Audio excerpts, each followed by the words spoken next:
Hello friends. Today, I'm going to tell you a beautiful short story about a little blue bird. It's a story about courage, freedom, and the beauty of our world. Let's begin.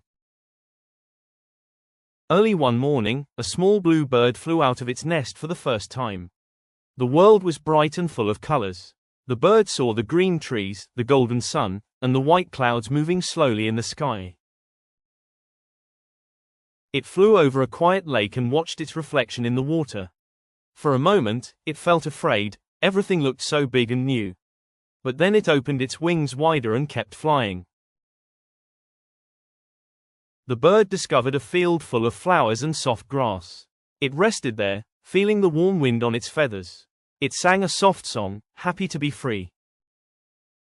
That evening, as the sun went down, the blue bird returned to its nest. It was tired, but peaceful. It had learned that the world was not so scary, it was beautiful.